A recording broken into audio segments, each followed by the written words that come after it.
So I'm going to go ahead and introduce our next speaker. So our next speaker is our inspiring guest, Brother Zubair Khan, and he is going to be talking about faith and martial arts. So he's a martial artist. He graduated from the University of Waterloo. He studied English. Woo-hoo, I studied at the University of Waterloo, so shout out to UW. He is a professional recruitment consultant, a formal an American Muay Thai champion, owner and head coach of Warrior Muay Thai Martial Arts School, and is married with 4 kids. His kids are the cutest. Bismillah, mashallah. Allah yafas them. Okay, Brother Zubair, whenever you're ready, you can go ahead. Assalamu alaikum wa rahmatullahi wa barakatuh. Can everybody hear me? Okay? Yes? Okay. Okay. This is my first time ever doing like a webinar like this, so it's very different not being able to see people's faces. I love speaking to youth, but I love the interaction, but this is nice. Alhamdulillah. MashaAllah, what's amazing to me is sitting here in front of this computer, seeing that there's over 100 people logged on, and the amazing format that the organizers have put together, and just wishing that when I was younger that I had opportunities like this to learn and to engage with the community, with Muslim youth all around the country. So mashallah, amazing work, and amazing to see all of you participating today. So my topic is martial arts and my journey, my journey to in Islam, and how martial arts sort of helped me along the way. So as the sister said, I started, I'm a martial artist. I run a martial arts school here in Toronto. The sport I teach is called Muay Thai, which is a form of kickboxing that originates in Thailand. It's a full contact sport, so it can get a little bit rough, but alhamdulillah, I'll explain to you the whole journey. So when I was around 4 or 5 years old, my father, and I was the youngest of 4 children, I have 3 older sisters, my father noticed that I was a bit of a softer kid. And there was a time when we were at a party at someone's house, and I was riding one of those little tricycle things that you push with your feet. And my father saw another kid grab me by my hair and actually yank me off of it and throw me aside, hop on the bike and ride away. And as if that wasn't bad enough, what really kind of made him upset was that I just sat there and let him do it, and I didn't raise my voice or complain about it or try to fight back in any way, shape, or form. I couldn't stand up for myself. And that was kind of the tipping point for him. He was like, okay, we are minorities in this country. We're from Pakistan. We are Muslims. I grew up in Cambridge, Ontario, which is a very small city with a very small Muslim community. So he was worried. He was like, you know what, if something happens to me, who's going to be the man to take care of the family? How is my son going to be an assertive, strong, confident Muslim young man growing up in this sort of a society? And at the time, there was unfortunately a fair bit of discrimination, and we were still a small community trying to establish ourselves. My father and I were both big fans of Bruce Lee and Muhammad Ali, actually, amazing people to learn about. And so he thought, you know what, maybe martial arts would be a great way to sort of help me with my confidence and set me on that path. So he enrolled me in martial arts, and that kind of kicked off my journey. I was about 4 or 5 years old when I started in Taekwondo, and I've never stopped. And I'm not going to tell you how old I am, but it's been a very long time. I remember my first Taekwondo tournament. I was so nervous, and I won 3rd place. And the only reason I even won one of those matches in that tournament was because my opponent was kicking me so hard that I started crying. And so he got disqualified for being overly rough. And I won that match, and I ended up with 3rd place.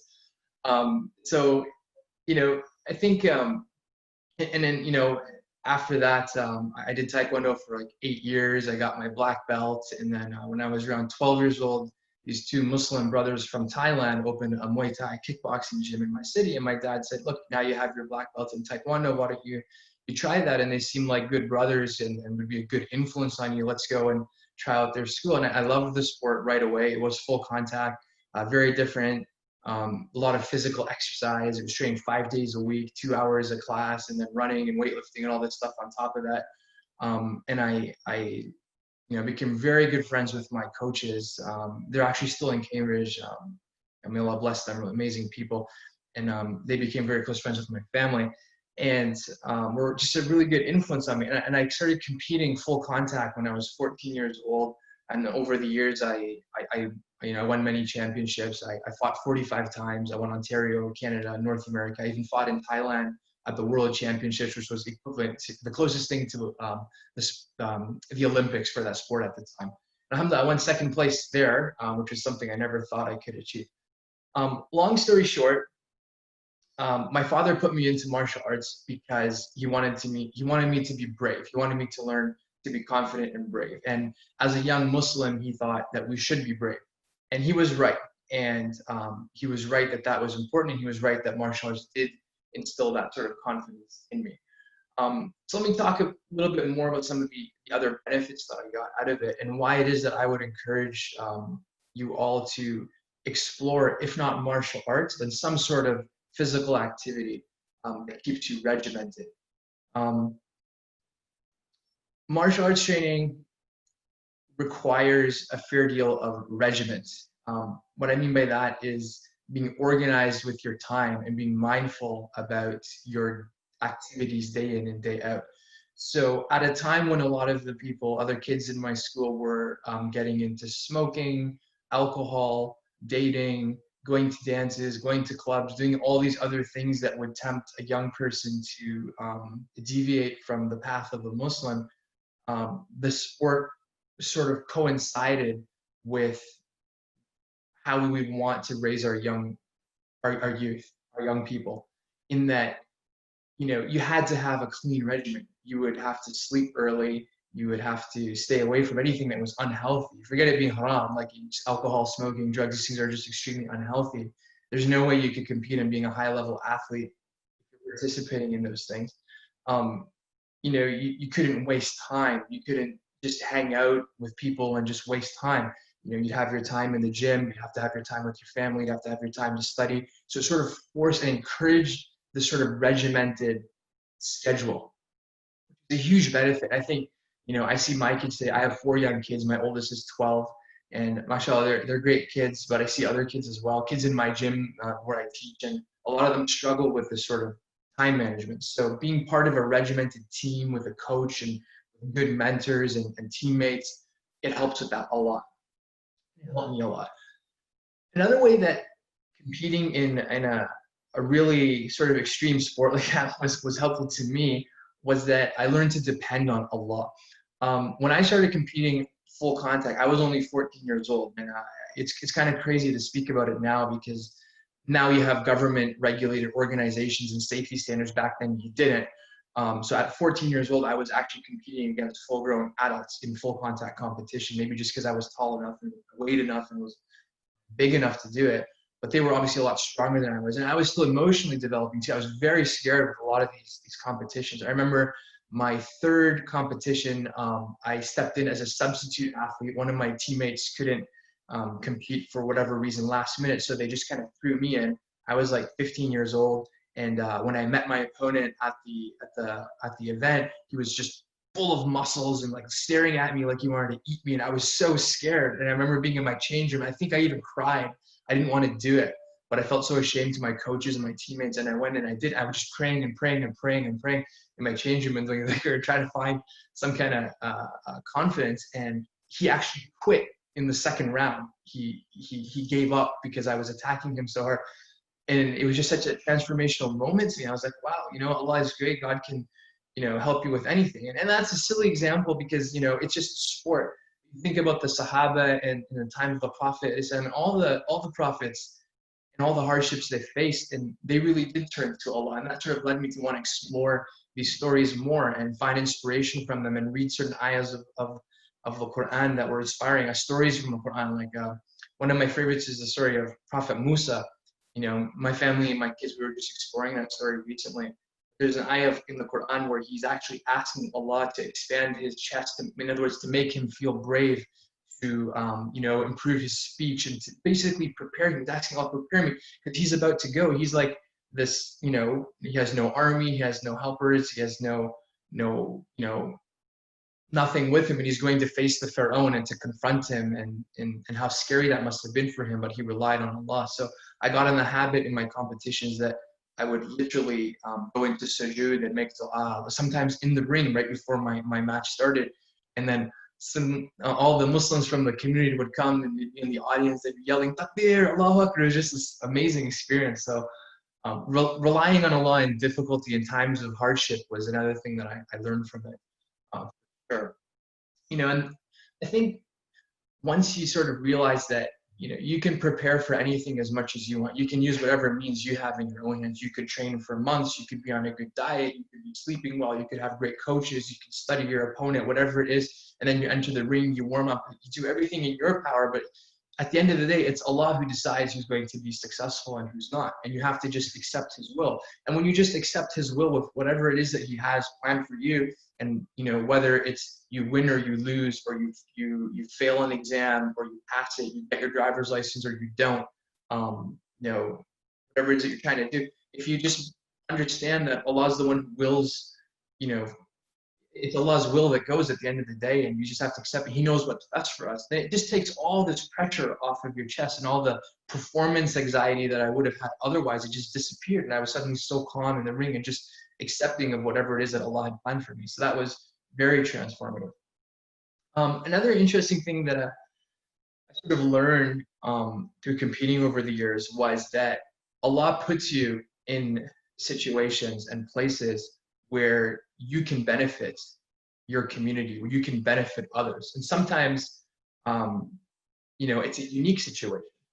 So there was a time when I thought I would quit, because I started to think, why am I doing this? What is the purpose of me doing a sport and spending so much time as a Muslim? Like, shouldn't I be doing something else? And, I had a bit of a conflict inside of me. So I went to the imam of our community in Cambridge, and totally expecting him to say, you know what, you're right. It's a bit of a waste of time. You're growing up now. You're becoming a young man. You should do other things. But he actually was the one who convinced me not to stop.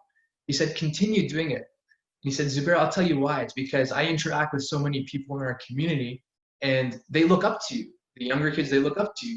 You're an inspiration to them. And if you use your platform that you've achieved, that God has granted you, where people come and buy tickets and they come and watch you compete, they see you jogging down the street, and you're kind of this representative, and you're a good Muslim. You come to the mosque, you go to Jummah. I'm not a good Muslim. I try, but I'm nowhere near mashallah, probably many of the people just listening here. But my point is that you use whatever Allah gives you to benefit. So, and that made me think that, okay, a lot of athletes compete, and when they win, they're very arrogant and very vulgar in some ways, and they do it because they like to hurt people, or they do it because they like the social media following these days. A lot of like martial artists, athletes, fighters, they can't wait to get pictures of themselves, to post it, highlight videos of themselves, to post it, to win a belt or a championship, so they can post it. People like them more and they get more followers.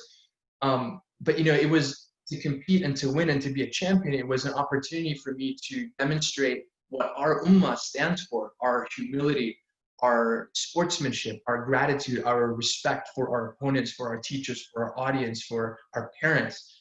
And so I learned to try to use it that way. Now, when I coach and I train my athletes, I try to encourage them to do the same. Like, we don't allow profanity in our language in the gym. We don't allow it in the music if they're listening to music.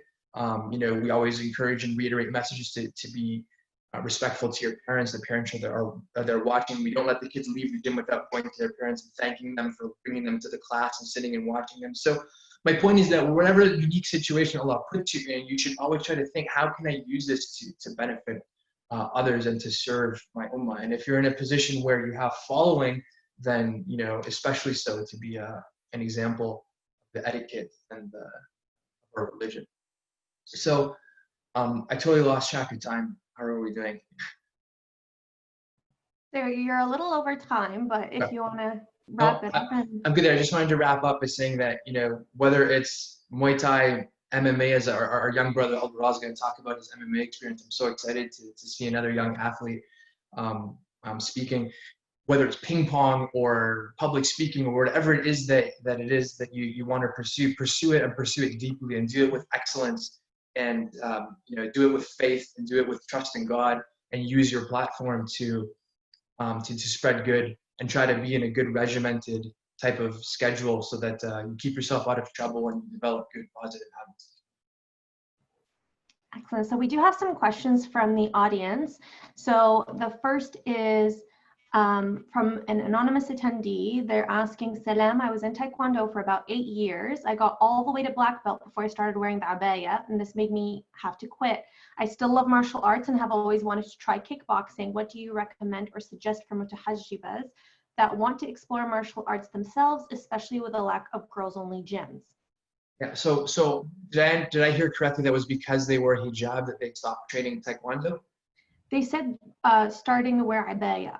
Oh, okay, mashallah, that is it. So there is a gym in Toronto. It's actually run by a Muslim sister from the Waterloo area, Fatima Garci, and it's called Sister Fit. And it's an exclusively women's gym where they teach martial arts and fitness. And it's actually geared directly towards Muslim women. All women are welcome, but it's geared towards Muslim women. So if you're not in Toronto, then maybe if you can try to find something like that in your community, it would be great. It is a challenge. It's a challenge even with my own gym. I a few years ago had to make the decision to say, look, we're running exclusively segregated classes here. The kids programs are co-ed, but then when they hit 11, 12 years old, we split them into a women's only program and a males only program. Because of the hands-on nature and the close contact nature of the sport, it is a challenge. The only thing I can recommend is if you can find a gym that offers that sort of segregated experience, if that's how you want to pursue it, then that would be great. These days, with the quarantine, there's a lot of online classes being offered. So that might be a way to do it in seclusion from home, and you can learn a lot of skills that way. And if you want any specific resources, feel more than welcome. I can share my contact information. I'm fairly well connected in the province of Ontario and even some of the other provinces or facilities that might be able to offer them. Awesome, mashallah. We also have another question from Brother Amr. How did Taekwondo help you gain confidence? So Taekwondo and martial arts in general, how did it help me gain confidence? So, I mean, of course, there's the, okay, if I'm walking down a dark alley, can I take care of myself sort of thing? And that's nice to know. But the reality is, I've never been in a street fight in my life. I've never had to hit somebody outside of competition. And I would say the best self-defense is a smile that you wear. If you stay away from troublesome situations, troublesome people, and you're humble and you don't respond back to that sort of thing, then you don't end up having to end up in those situations. But aside from that, I think anything that forces you to go through adversity and to challenge yourself and to push yourself to some kind of an extreme emotionally, mentally, physically, or all of those things even better, you're always going to be more confident at the end of it, whether you were successful or not. Just to say, wow, I can't believe I did that. It's going to be very transformative to you. So Taekwondo, when you commit yourself, Muay Thai, MMA, martial arts, sports in general, when you commit yourself to something and you start to see the accomplishments you gain over time and consistency, that's going to give you the confidence. Okay, Jazakallah khairan, Brother Zubair. Thank you so much for giving us a talk about your own relationship with martial arts.